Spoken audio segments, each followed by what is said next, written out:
All right. Jeremiah's happy about the cookies, man. He's good. Okay. Let's get started. Sorry, we got distracted by the cookies and the posters. Cookies, posters, and little treats. All right. It is 5:02 p.m. I'm gluten-free, so you can have something like it is 5:02 p.m. on Monday, January 27th, 2025. This is the regular board meeting for the Monroe School District. Present are myself, President Bumpus. We have Vice President Campbell, Director Barnes, Director Whitfield, Superintendent Woodward, student reps Sophia and Myron. We have district leadership team, school district staff, as well as members of the community. Director Etzkorn will not be in attendance with us tonight.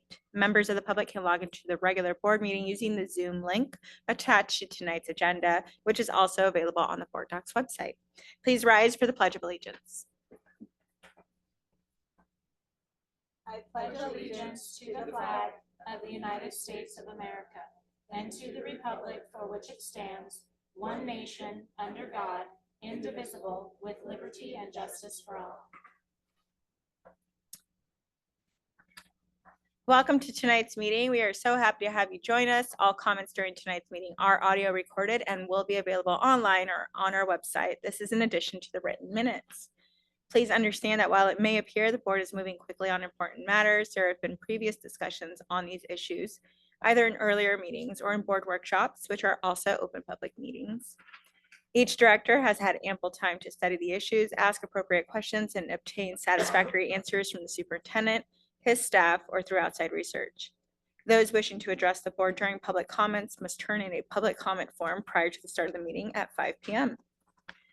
Okay, agenda item 1.05, approval of the agenda. Is there a motion? I move that the Monroe School District Board of Directors approves the agenda dated January 27, 2025. Is there a second? Second. There's a motion in the second that the Monroe School District Board of Directors approves the agenda dated January 27th, 2025. All in favor, raise your hand. The agenda item has passed 4-0. Moving on to agenda item 2.01, Veterans of Foreign Wars Teacher of the Year. I'm going to hand it over to Director Barnes.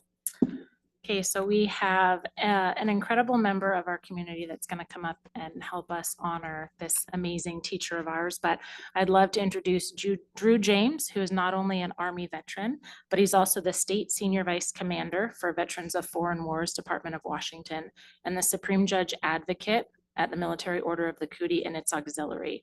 And he's here representing Ward Roney Jr., VFW Post 7511 this evening.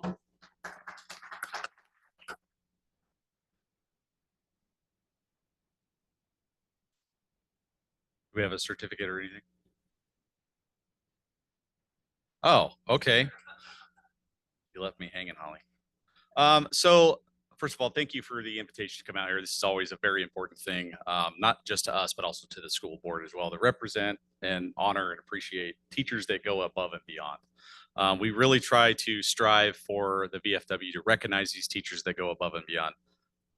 Obviously, this wonderful lady here has been around a few times. She's done a lot of great projects. Some of those that everybody sees every day out at Lake Ty, right? Everybody remembers the memorial project that was done out there. So she continues to go above and beyond year after year. So I'm glad to say that you were recognized again this year. I know that we had a ceremony at our post last month to recognize you. So just want to say congratulations, and it's definitely well-deserved.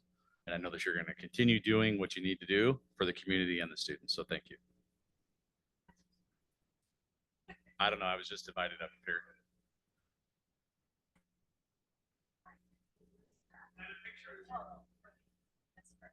Congratulations.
I'm just gonna say one little thing. I so much appreciate this. I am not very good at tooting my own horn, so to speak. And so to be recognized and have people see me for what I do and what I especially feel passionate about when I do projects with veterans. And we just sent off 52 happy birthdays to John Haney, who is a World War II veteran, and he turned 98 on Saturday. So some of my kids were writing, letters of appreciation and happy birthdays to John Haney. So stuff like that means a lot. Yeah. So thank you.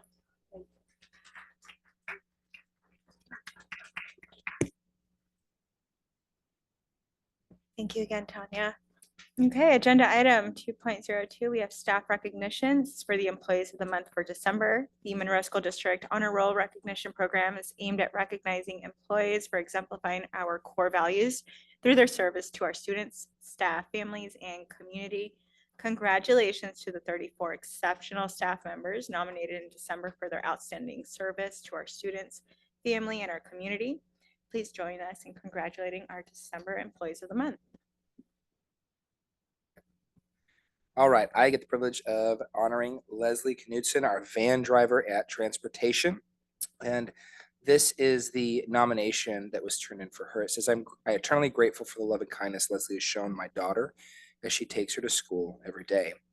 The drive itself is enough to make someone tired, but not only does she do it, she does it with love and care. I've never seen my child look up or trust another adult so much. Leslie listens to my daughter's love for music and gets excited for every big or little success that she has.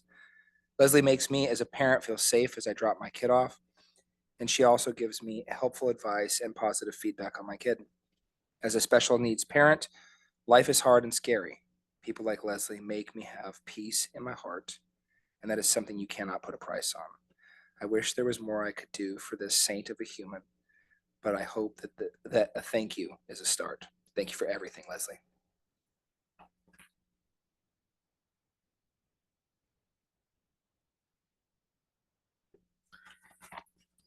Okay, and I have the honor of recognizing Dr. Sharma. I've actually had the honor of going into her classroom a few times and seeing her in action, and she is amazing. So there are 31 different nominations here. I think the last time when we recognized Dean Adams, they might have taken it as a challenge. That was the most nominations we've ever had, and now I think this is the most nominations we've ever had at 31. So I'm going to read through a few of these. I probably won't get to them all just to save a little bit of time, but she's a fabulous teacher, and all of these nominations echo that. So nomination 1, Dr. Sharma is a great teacher who loves to teach what she teaches. Also, she likes me, and she had my sister who said she was her favorite student last year. Nomination 2, they've added exciting activities that add fun to the class. I have witnessed this firsthand. Nomination 3, Dr. Sharma always includes everyone and helps them answer if they don't know, helping them find the answer, letting them phone a friend, etc. And this shows how much she cares about her students. Thank you, Dr. Sharma, for being so inclusive. Number 4, she has supported me in my schoolwork and has helped me in many ways. Number 5, Dr. Sharma makes students feel like they belong and can do hard things. Number 6, Dr. Sharma is a really nice and funny teacher, and she makes my day. Number 7, she makes everybody feel welcome and that they belong. Number 8, she treats all students well and makes class fun and enjoyable. Number 9, she always pushes me to do my best because she knows I can do better. She asks me if I'm okay whenever I'm seat down, and I can go to her whenever I'm having a bad day and just talk to her about it. Number 10, she's nice to students and is a good teacher. I'm going to skip ahead to 15. She always tries her best to make sure all students know the material. I always come into her classroom for lunch, and she is so welcoming. She treats all students equally and with respect. And 16, Dr. Sharma is so awesome. She tries her best to make everyone feel like they belong, and she makes learning science fun and not boring. She is not only a teacher, but a friend, and I couldn't ask for a better teacher.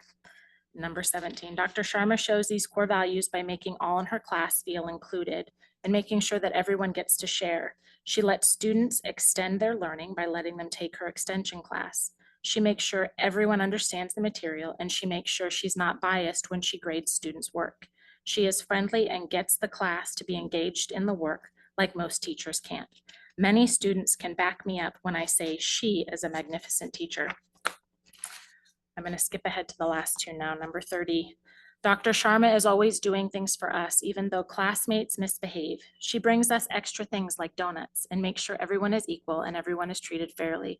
She makes the work more fun, is happy to joke with students, offers helpful, constructive criticism, and goes out of her way so that when we get in trouble, she doesn't call us out in front of others, so we won't be embarrassed.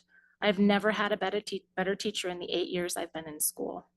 And number 31, Dr. Sharma makes sure we understand our tests and hopes we get the best score. If not, she has us study and has us understand and then redo the tests. Dr. Sharma, it is very evident by the praise of all of your students, what an incredible teacher you truly are. And I can't say enough how lucky we are in the Monroe School District to have you as one of our teachers. And to Leslie Knutson, thank you so much. I know so many times van drivers can be unsung heroes in our district, but you are incredibly important and the work you do makes a difference in the lives of our children. And to Ms. Tanya Maines, thank you so much. Our school district is a better place because the three of you are in it, supporting our students and giving your best every single day. And we commend you for that.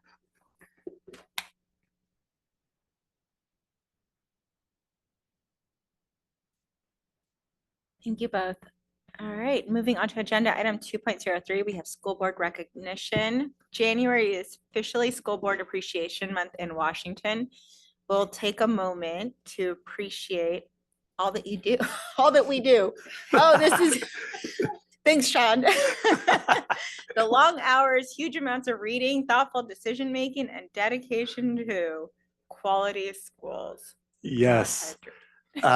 First, I'll back up just a little bit. And even though the employees of the month don't really usually come to this, please know the impact that the fact that you are recognizing them at the school board meeting means a great deal to them.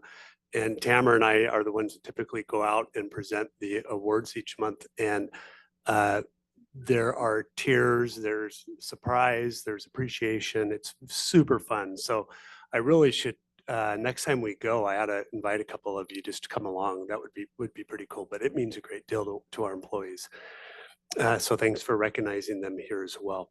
It is School Board Appreciation Month. I do want to say it has been 2 years ago, I was going through the interview process with you all. And right afterwards, when I was offered the job, my wife was actually meeting with a client via Zoom in the Airbnb that we were at. So I had to leave. She's a mental health therapist. And I was just so excited. I went up to Wallace Falls, did a big loop up by Wallace, the lake up there, and was calling my friends and saying, oh my gosh, and the first question that they would ask is, well, are you going to say yes? I said, I already did. And they said, well, what about the board? Because they know how critical it is for superintendents to have a great relationship with their boards. And I can tell you 13 years as a superintendent, scores of board members, by far, this is the best board I've ever worked with. And the reason is a couple things. One, I so appreciate the fact that you're committed to knowing your roles as board members. That's so darn important. And of course, for you to trust me to do my job and to take care of my responsibilities as well. And I appreciate the trust you've given me, the hard work that you put in each and every day outside of these board meetings, always on behalf of kids. And that has been the main thing that I've gotten from you, Sean. We want you to help facilitate a school district that kids feel like they belong each and every day, and that all of our kids are learning at high levels. This is outside of this meeting. This is the message I get from you all. The biggest compliment that I can give you is you were so serious about us having a strategic plan that drove everything that we did, and it needed to be informed by our community. And that's what we're doing. And most of the questions you have of me are about our bottom line. It's about students learning, are kids safe, do they feel like they belong? It's a joy for me. My wife has finally stopped asking me after board meetings. She'd be like, because I'm not gonna lie, we all went through a lot of stuff and outside of this district as well during the pandemic, et cetera. It'd be like, oh, how'd the board meeting go?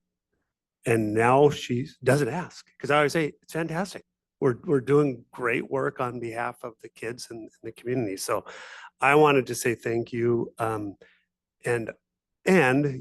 you push me relentlessly as well.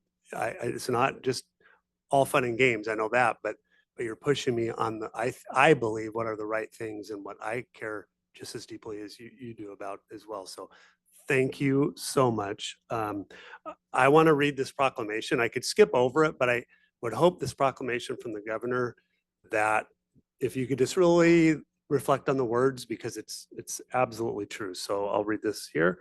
Whereas the mission of Washington's public school system is to ensure that all students achieve at high levels and possess the knowledge and skills to be responsible members of a democratic society and enjoy productive and satisfying lives. And whereas Washington's 295 locally elected school boards of directors and 9 ESD boards are the core of public education governance in our state. And whereas the districts and regions they lead serve more than 1.1 million students, have a combined annual budget of over 15 billion and employ approximately 120,000 people.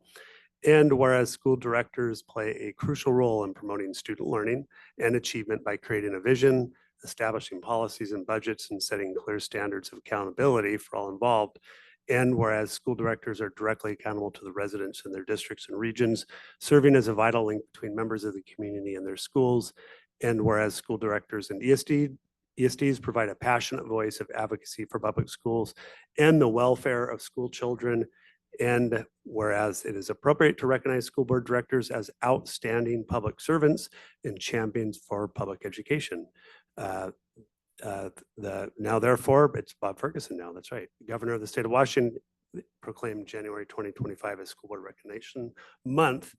I also want to thank you two student representatives. I don't know if you knew what you were signing up for, but this is it. I hope you like it. And here's the thing that you don't, I don't know if you all thought about this, and you two as well, because our student directors, are they 2-year terms? So for you two, I don't know if you did the math, but you're signing up during your 2-year term for at least 50 meetings in the evening.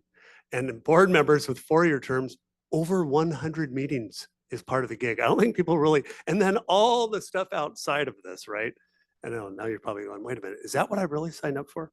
So on behalf of the administrators and the staff here, thank you so much for choosing to be board members. Appreciate it. You too as well.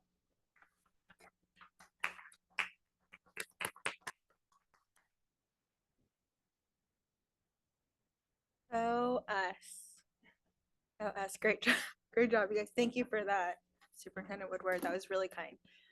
And yeah, and thank you, Sophia and Myron.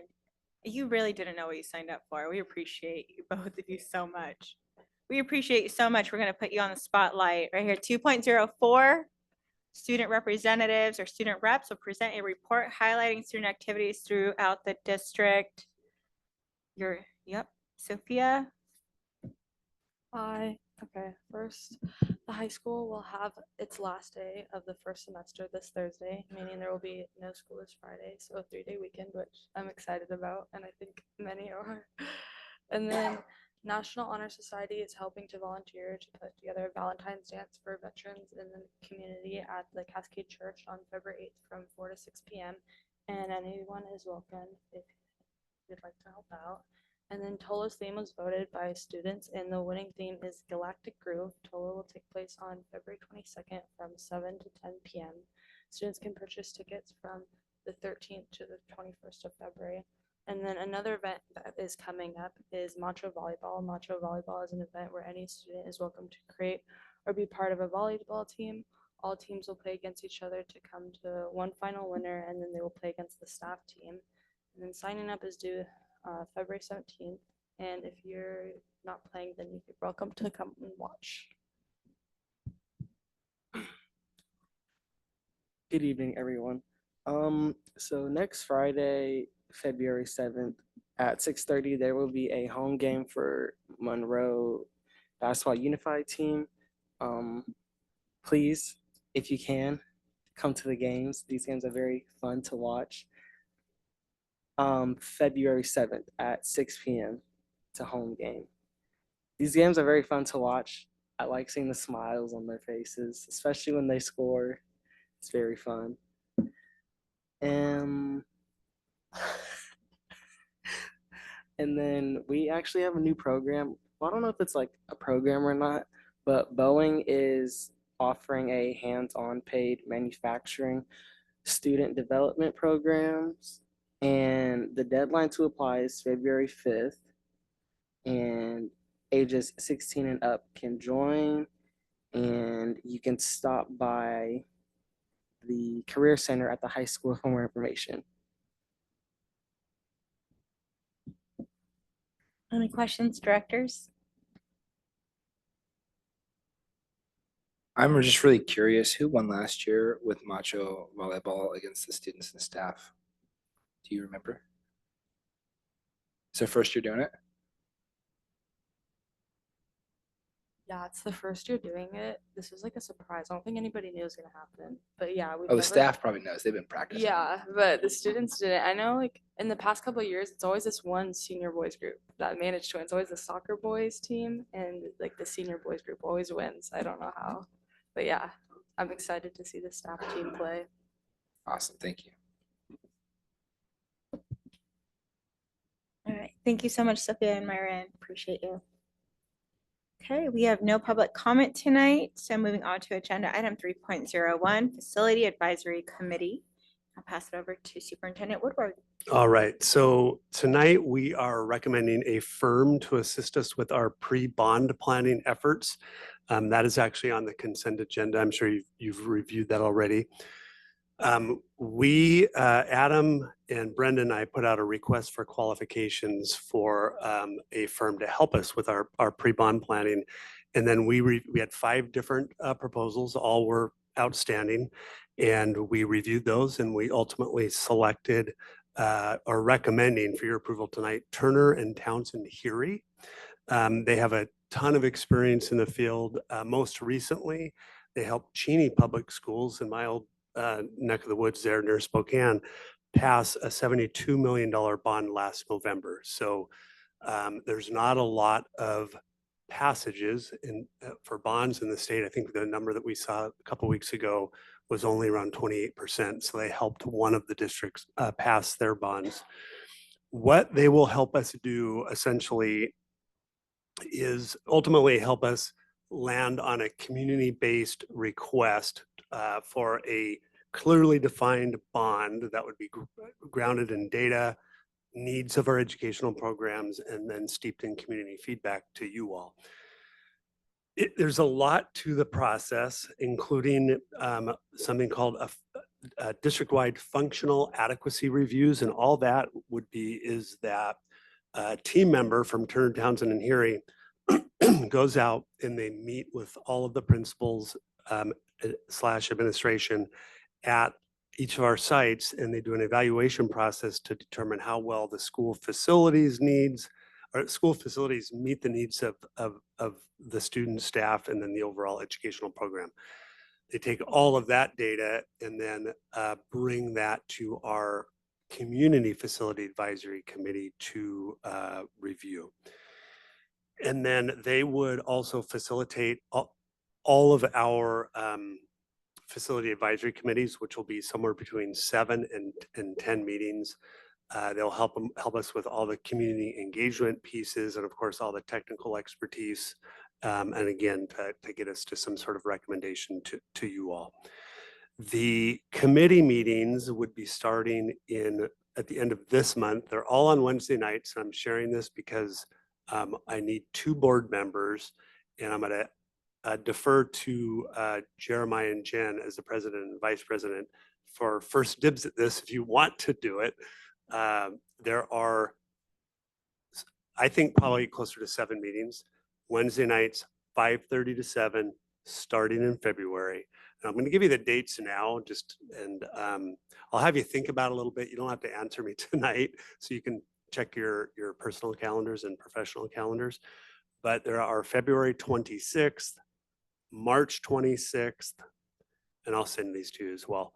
April 16th, April 30th, May 14th, and then June 4th, if needed. So it might be just be five meetings. And then September 10th is classified if needed as well. In my experience, on committees like this, it does usually 5, we could probably get it done.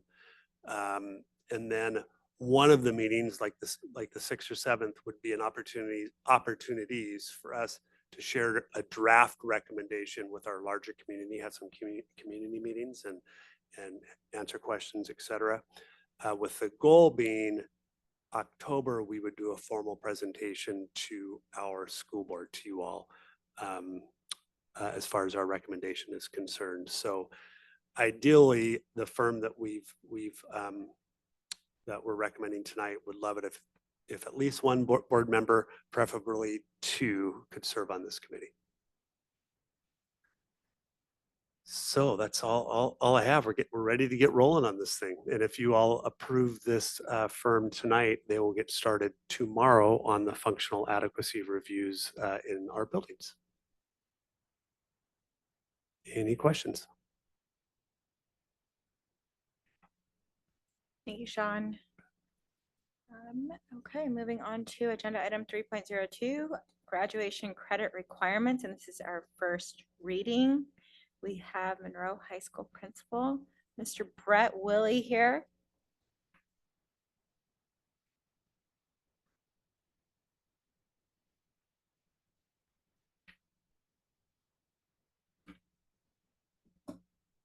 Hi, guys.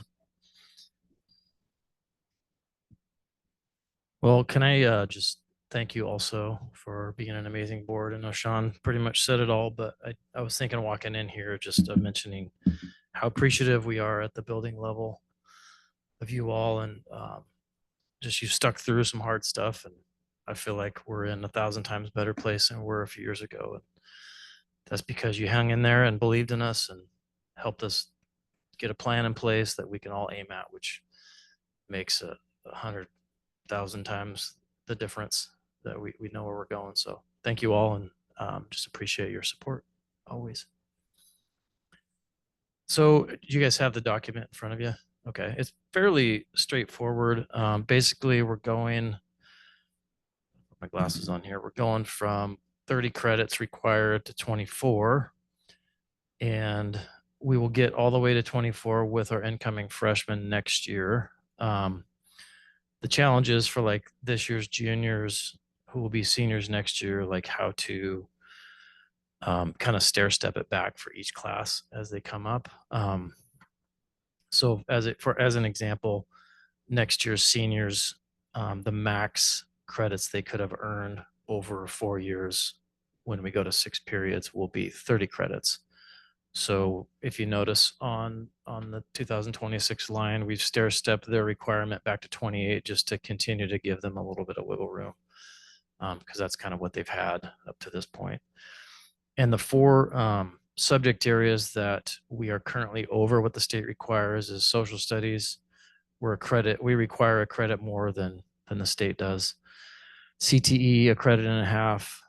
PE health, half a credit, and then electives we require currently 3 more than the state says that kids need. So trying to take all 4 of those lines and slowly kind of move them back to what the state requires is what this document shows. And not just going right to 24 next year, because then we'd have a whole bunch of kids that wouldn't need to come to school, and I'm not sure our families would appreciate that. So kind of a slow step back. And with our current freshmen next year coming in, making sure they understand that they are going to take 24 credits, and that's how many they have to earn to graduate. So, and of course, there's all kinds of things we're going to do to try to create some more freedom for them and choice and, creativity so that they can have a little flexibility in their schedule. And that's other parts of our course catalog will explain that, but this is our first attempt at going from 30 back to 24. So what questions do you all have as you look at this? Thank you, Brett, for that. That's super helpful. I appreciate that kind of a one pager that you can visualize it as well. to wrap our head around what it's going to look like. I think one of my questions was, you touched on a little bit, that as we walk through this, are we still going to have an issue with the scaling back of it, where we have students who don't even need to have a full schedule, and do we foresee any problems with that if that's the case, because they have more than enough credits? Or will we have students, a larger or an abnormally large number of students who are graduating early? Like, is that a process that you see as a possibility as you scale back? I'm not anticipating that being an issue. I mean, like right now, if nothing changed, we'd have some seniors that might do an early release or a late start because they're, they've got that 2 credit kind of wiggle room. So we'll probably still have a few students that are in that position, but I'm not foreseeing any like large groups of students that, don't have to come to school or are going to graduate early. We might have a couple, but I don't think it'd be much different than what we would have had we not switched. Yeah.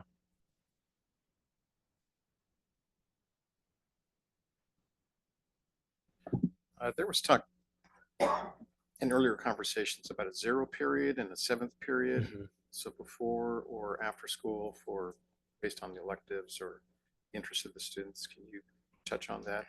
Yeah, so we're still kind of trying to figure out that piece. I think typically, and I've called a few principals in the area just to kind of see what they do. Right now, we currently offer jazz band 0 period. So students can take that in addition to the band class they take. So I think we'll offer jazz band. I think you're going to offer classes 0 period that kids couldn't get if they want to take them during the 6th period, just because they don't have enough room. So jazz is one of them. We've thought about offering some geometry 0 periods so that students that want to accelerate and take geometry and algebra 2 in 1 year and kind of speed up and get to those upper level math classes. So we've thought about a little bit of geometry. Possibly an AP physics is one that could get offered 0 period, usually like a weights class or some sort of PE. But it has to also be things, typically, I think it'd be things that kids will really want to take but can't get. So I think we're going to have to figure out in the registration process what some of those classes might be, and then put them 0 period. The 7th, honestly, the one thing I'm really struggling with right now is we've got students that come in that aren't where we would like them to be in like math, as an example, and maybe 2 to 3 grade levels behind, lacking some foundational skills. And we currently have some math classes that are extended that we've been shaping those into more tier 3 classes to where they really are getting support in those foundational math skills, and trying to figure out when we could have students take those classes in addition to their regular math class, because basically that would be taking their credit from them. And I'm not exactly sure how we're going to solve that problem. So that could be maybe some 7th period support there, that maybe if they really work hard, they can work their way out of that type of thing. So that's sort of still in the planning phase on what would be best. So. And then the other piece, Chuck, as a reminder to all of you, we're working towards a credit recovery program for this coming summer, like about probably a 4-week program that students can also do credit acceleration possibly as well. So they might take a course that they really don't want to take during the next school year, so they can, again, like Brett said, free up more room in their schedule and get it done in 4 weeks instead of taking it during the school year. It definitely, I mean, having less classes, definitely, some of these things are a little more challenging than they were with 8 periods, because you could be a little more creative. But I mean, we can figure it out. It's just a matter of putting our brains on it and solving those problems. Thank you for your work on this, Brett. I know that it was quite an undertaking, transitioning from 8 to 6 periods. So I know you guys are putting a lot of overtime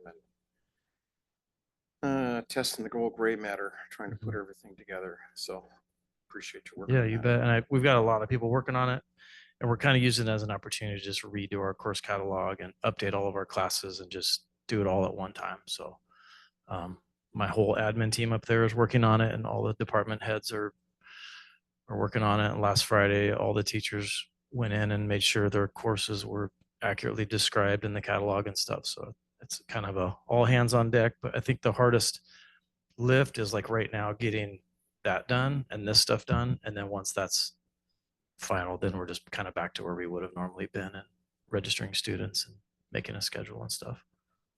Do you foresee it delaying registration or any of that stuff? I'm hoping not. We tried to move it up. We've been very consistent with our timeline, so it doesn't. So right now we're right on track. So Okay. yeah. And then I was also going to ask, and hopefully we talked about like the staffing numbers and what that would look like as well. And as you look at the chart that you have here, obviously you see certain areas reducing in credits, and hopefully attrition will solve that. You know, that was the goal, because it's not, in the grand scheme of the number of staff members, it's not that huge of an impact. And so hopefully we can shuffle that around and stuff. That was the goal. But it looks like the impact I'm seeing on here is the social studies and the CT and electives areas. Are we seeing that that's going to affect any of the departments significantly, that we'd have to do some adjusting, or do you still think that we'll be able to wiggle that around? I mean, I think attrition will help.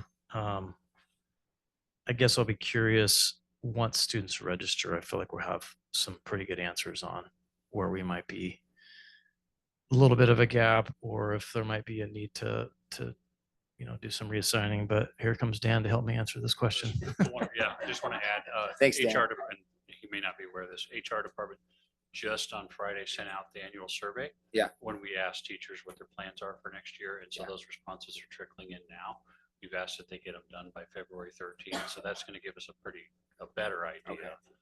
There's always some folks who leave who didn't indicate on the survey, but we get an idea of those retirements and people who are looking forward to that. So we'll know a lot more within a couple of weeks on that question. Dan, do we offer an incentive for people who decide if they're going to transfer out of the district or move on or not continue for early notice at all? Is that ever okay? I know some districts would do that. I also noticed that I'm looking at this between 2026 and 2029, and so it's a big change over, but it's over 4 years, so it's not all at once too. So, but I was curious about that. I have a quick question. Just thinking out loud with the credit retrieval program, is this something that we're going to offer to Sky Valley students as well to be able to take a part in? Because I know that Sky Valley doesn't per se have summer school, type classes for that, but I think that would be cool. And I know not many people in the community know that you can sort of be dual enrolled, like if they wanted to do part-time at the high school and part-time at Sky Valley, that sort of a thing too. And I don't know, just messaging wise or putting stuff out there, just letting everybody know the different options that they have so they can make whatever fits best for their student. Yeah, that's a great idea. We'll definitely make sure to market it towards all secondary students and not just at Monroe High School.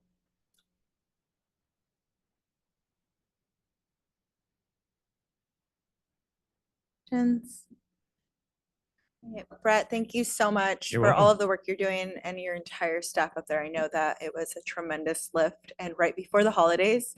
So you're welcome. I'm so sorry for that. And I really appreciate all of the work that you've done in leading that work and getting it all done for our students. You bet. We got a yeah. good team, so thank you. Yeah, I appreciate you. Thank you. Okay, agenda item 3.03, we have consideration of updated revisions to policy 4130. Is there a motion? I move that the Monroe School District Board of Directors approves the revisions made to policy 4130, Title I, Parent and Family Engagement. Is there a second? Second. There's a motion and a second that the Monroe School District Board of Directors approves the revisions made to policy 4130, Title I, Parent and Family Engagement. Discussion? Okay. All those in favor, raise your hand. Okay, the agenda item has passed 4-0. Moving on to agenda item 4.10, approval of the consent agenda. Is there a motion?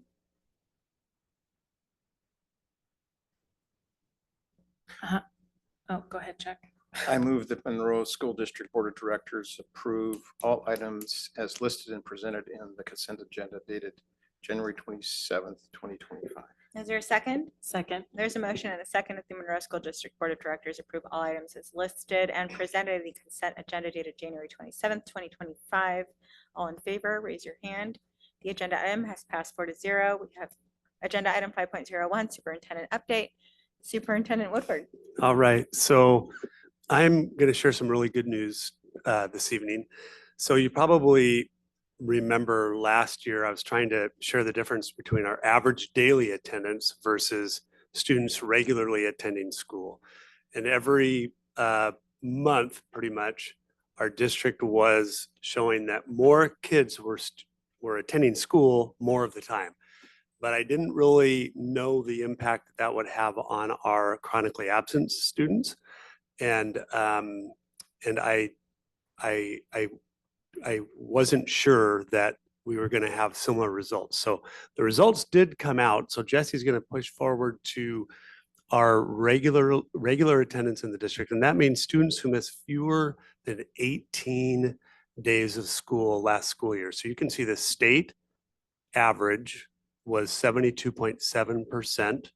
And that went up about 2.7% as compared to last year. Our number is 77.1%, went up from 69.1% the year prior to last year. So this data it's kind of nutty that we've been out of school since last June, and now we're however many months into this school year. The state just published this data on the OSPI school report card. So you know all the work that the principals have been doing to change practices to get better results. And we've had to wait this long. We knew we were a little bit better, but that's massive. And I always like to compare it up against the state, because if we would have, gone up about 2.5%, I would have said, well, that's because kids are just attending school more now as we're getting out of the pandemic. But for us to be 7-8% above where we were last year, that's a tribute to our principals and our teachers and our office staff. And for me, it's just one of those things that it's very validating that our principals were all required to choose evidence-based practices and just do it. And to get these results, I cannot wait to share with them Wednesday at our meeting. They're going to be thrilled. So if you remember, when we did a root cause analysis of our student learning performance, one of our theories was that if we get kids to attend school more of the time, student learning is going to improve. So we still believe that. We want to keep adjusting what we're doing in the classrooms, and at the same time have kids come to school more often, and that's happening. So those are really big numbers. If you could go to the next one, Jesse. This is you can see how well our schools did individually. So you can look at this, pick out one. Let's do Maltby because it's a huge increase. 22-23, 63.7%, all the way up to almost 83% of their kids regularly attended school last year. And you can, Brett probably left, but I'll do Monroe High School anyways. Ashley at Tuyasosopo was heavily involved with the attendance piece. And I had a lot of conversations with her about, I think she was feeling frustrated. Are our efforts even making a difference? I called her today. I said, look at the school report card, Ashley. And it was so great to hear how excited that she was, knowing that, oh my gosh, it's making a difference. It's working. So you can see there's a lot to celebrate. Every single school had great growth. So this year, 24-25, every month we're about 2% above where we were last year at this time. So we're trending in the right direction. So I fully expect that we will have really good attendance data. And over time, and hopefully it's sooner than later, that's going to result in more learning gains for our students. So we'll keep at it. So that's I'm just only good news tonight. That's all I have. That's it. Thank you. Thank you, Superintendent Woodward. I got to follow up on that. So I showed up at the school, an instructional material committee meeting, which had been canceled. And I happened to walk into, I think it was called community engagement. And it was a group of individuals led by Joe about people with chronic absenteeism, which is the group met with individuals and their families prior to them going to truancy court. So it was, that's one part of this whole equation. So there is, so they do know the consequences. And they have the ability to improve that and to correct that. So that was just something I happened upon. I was.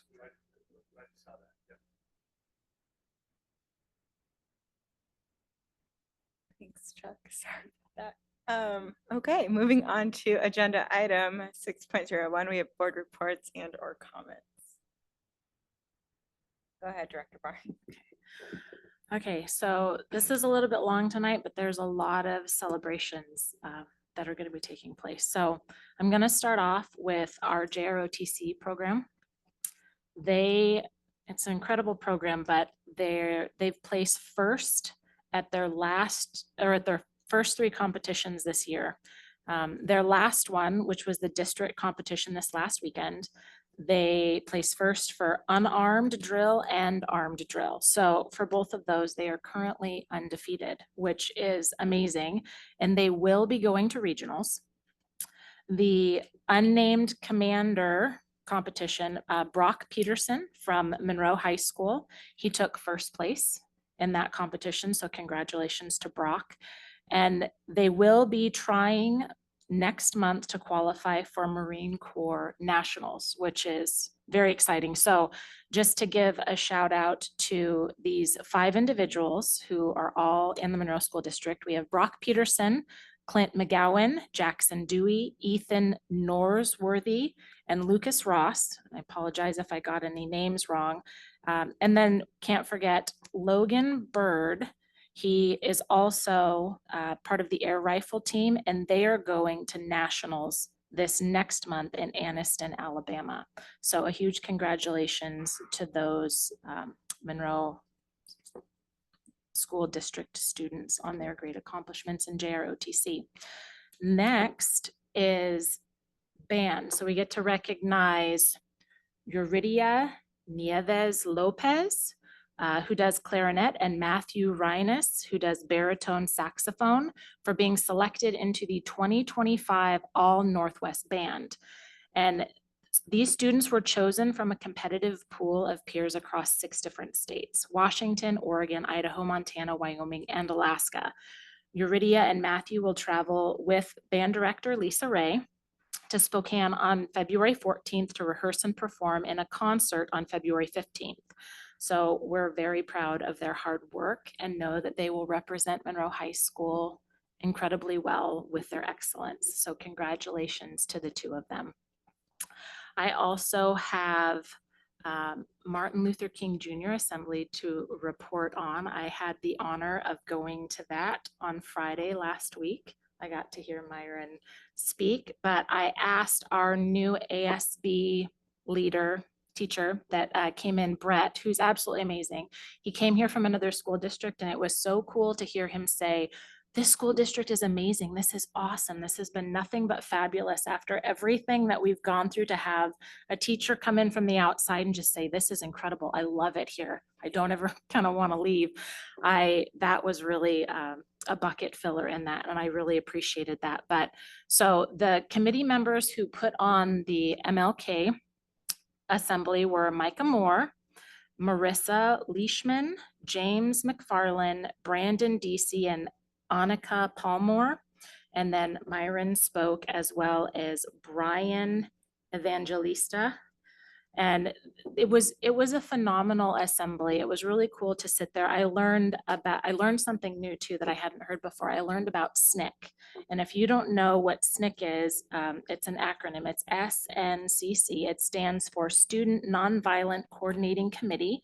And it was founded in April of 1960 in an effort to bring together students who participated in sit-ins and to coordinate support for student efforts during the civil rights movement, which was incredibly cool. So I love the fact that I get to go and learn new things and listen to what our students have to say. And they had a poem, and it was in both English and Spanish. And I'm afraid if I tried to do the Spanish, I might butcher it terribly, but I will say this in English first, and then I will try my best to say it in Spanish. So you are my other me. If I do harm to you, I do harm to myself. If I love and respect you, I love and respect myself. Tú eres mi otro yo. Si te hago daño a ti, me hago daño a mí mismo. Si te amo y respeto, me amo y respeto yo. Hopefully that was okay, but I thought that that was so very cool. And it was just a fabulous day to think about the future and all of the things that we can do now to impact our community and make a difference. And that was really sort of the challenge and the charge of that assembly to all of our students and our teachers. So it was an honor to be a part of it and to witness it. And Myron, you did an incredible job. So I had to give a shout out to them. And then also, I got to go on Thursday with Sean to the distribution of the monsters. And I talked about this last year because I got to go to Salem Woods and experience this. But Michelle Bannon, she's just absolutely fabulous and amazing. And what they do is kindergartners from a few classes amongst the schools get to submit the monsters that they have drawn. And our middle school students at Park Place Middle School bring these monsters to life. And I talk to parents whose kids still have their monsters that they received in kindergarten, and they do hundreds of them. It's a huge ordeal and undertaking, and I know it requires so much of Michelle and these students, but the looks on these kids' faces when they receive their monsters, and I was telling Sean how awesome it was because we're also teaching our middle schoolers what it's like to give to others and do something for somebody else that can fill you with joy. It's not just about receiving, but it's about giving. And so I love the fact that we're sort of teaching that life lesson to our middle schoolers as they go through this process. But it's always just an honor to be a part of it and to witness it every single year. So thank you, Michelle, for continuing this tradition, and a huge thank you to every single middle schooler who took part in making these monsters come alive for these kindergartners. I'm looking forward to the Great Potato Bake Off on Wednesday. I don't know if anybody else is going to be joining me, but Michelle does that every year, and the dishes these students make are incredible. So I'll be able to report on that next time we are here. And then, yes, please remember Unified Basketball on February 7th. I will be there as well. And go out and support some of those students in the sports that they're doing, wrestling, basketball. I'll be at the game on Tuesday night. It's the Select Feeder Program night. So my oldest son will be joining me there for that. And we'll be having some good family fun. Thank you, Director Barnes. Anyone else?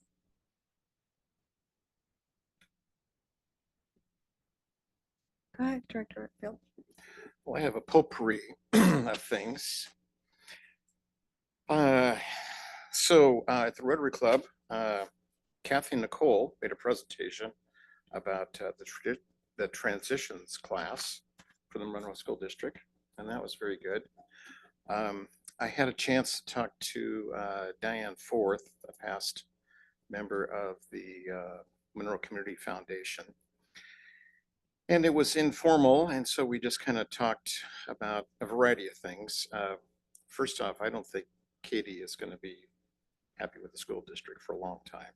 So, but her aside, she is really really pleased with Tiffany taking over the organization and the new board joining that. I'm not sure what it's going to be called now. Is it still going to be the foundation, Monroe Community Foundation? I think the school district should really put an effort towards supporting the organization. They do a lot for the kids, and also a lot of work setting up the foundations and providing scholarships and connecting. It is really complicated with setting things up, and they're working 6 months in advance to get the scholarship set up. So anyway, that was good, and had a good conversation with Diane. Next thing is I went to the play, The Wizard of Oz, at the Wagner Performing Arts Center. You know, when I look at any building I go through the school district, I look high and low and look at carpet, look at everything. But when I was looking at the what do you call those things? the curtains. I could see through the things, when they had the presentation by the foundation or the group, they were talking about how bare thread they were. Well, they are. And they still have not got those doggone bathrooms installed, which was, the Rotary Club worked on that thing 7 or 8 years ago. They do have the Nyland, a architect to draw up the plans. And I want to talk with them to see if we can get some sort of funding. That needs to be taken care of. And those seats, they must be original for 1940 or something like that, because they are uncomfortable to sit in. But it was a very, very good production. There was over 100 people involved, young kids and older kids. And you know what the good news is? The Wicked Witch is dead. She did die. I was on my pins and needles to see what was going to happen with that. Next, I was involved with, this is all to have Brenda smile. I was at a Historical Society trivia contest, and our team won, called Camp Riley. It's an old drugstore in Monroe. Out of 11 teams, we got first. There was a couple of things I wanted to share that I just did not know whatsoever. I actually found out the origin of the word bearcat, where that came from. So Nellie Robinson was a reporter for the Monroe Monitor, whom I've known for many years. She began researching through the Monroe history, and no one seemed to know how the Monroe High School's team got to be called the Bearcats. Said the story began with a 19-year-old high rigger from Monroe called Dode Bearcoat. A high rigger is a logger who climbs high up in the evergreen trees and prepares for timber cutting. In April 1976, an interview published in the Whidbey Island Record, Bearcoat remembered that he started getting the main event in his 5th fight. It was about that time that an Everett Daily Herald sports writer began giving him the nickname Bearcat. He says, I don't know how they came up with that name, Bearcat says, but I guess it was because I was strong as a bear and fast as a cat. This is an interesting part. It just talks about how tough a bearcat is. Said a couple of years later, according to the Whidbey Island Record, there was an opponent that poked a thumb in the Bearcat's eye during the 5th round. At the end of the round, Bearcat's manager checked the eye and couldn't see it. So he placed his mouth over the eye socket and sucked the eyeball back into place. Bearcat went on to knock out the opponent in the 6th round, but was blind in that eye for the rest of his life. So that was, that tells you how tough Bearcats are. Oh, those were the days. Now, the second thing has to do with, Sky Valley School. Across the way, there's a street called Orr Street. And there's an interesting story behind that. So it's named after Lee Orr. It was a champion athlete who excelled in track and football at the Monroe Union High School, then went on to become a Washington State Cougar. And let me see, Orr went through the first 6 grades of elementary school at Park Place School, but had to go to Monroe for the final 2 grades, and then went to Monroe Union High School. Well, in 6th grade at Park Place, Orr won the first trophy in track, and he competed. At Monroe Union High School, he turned out for tennis, football, and track, and lettered in track and field.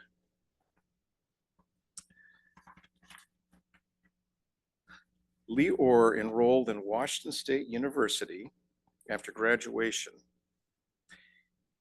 There was no scholarships back then, so he had a job as a stock boy, making $35 a month.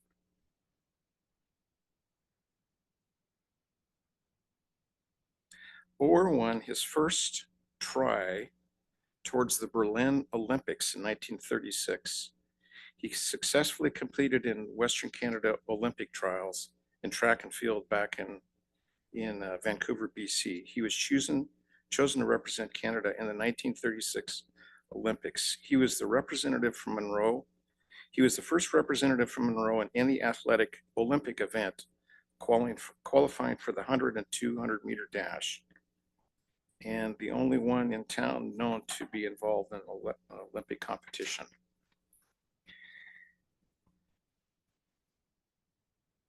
So during the competition, he was in the 6th lane on the outside, which works for his disadvantage. He couldn't hear the starter, so he got a bad start.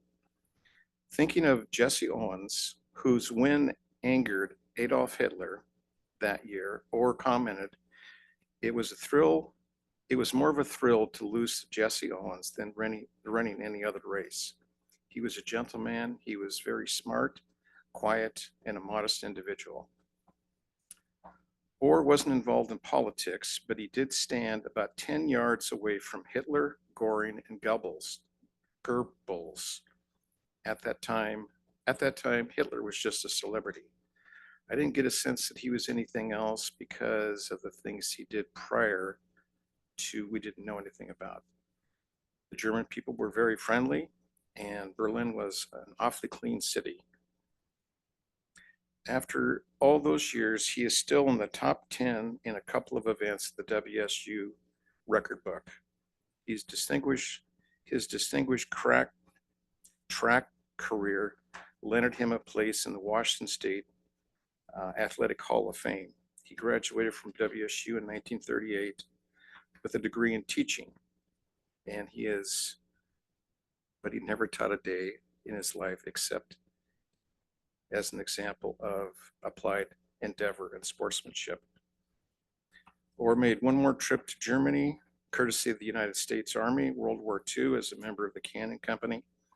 He spent 18 months overseas and involved in combat. During that time in the Army, he played football and ran track to entertain future fellow soldiers. At one of those meets, General George Patton presented him with a track medal, which still resides in his collection today. So we got an Olympian from WSU, and now we know about Dode Bearcat. That's all. Thank you, Chuck. Okay, just a couple of updates or a couple of comments, I guess. I just want to shout out our teachers again, especially those we recognized today. And Tanya, we've worked together on lots of projects, I feel like, over the past few years. So it was so great to see her up here and earn an award and celebrate her. And I want to highlight or at least recognize our Monroe High School staff up there. I know that they have been spending hours upon hours on working on this new graduation requirement. And so I really appreciate that Brett was able to bring us some information and share that update with us, and for the amount of work that they are still continuing to do. Thank you for Frylands for all of these amazing signs. It was TK, I believe, right? All of these amazing signs and all the sweet notes, and they included everyone on the board. So kind, so thoughtful. Thank you. We love them. And excited to work with the foundation. Tiffany, it was so great that we were able to meet her and the board, and what an opportunity for us to visit some things and how we can continue to partner and do great things for students. And let's just go ahead and end on a high note. Tough as a bear, fast as a cat, go Bearcats. It is 6:07 p.m. Tonight's meeting is adjourned. I will never forget.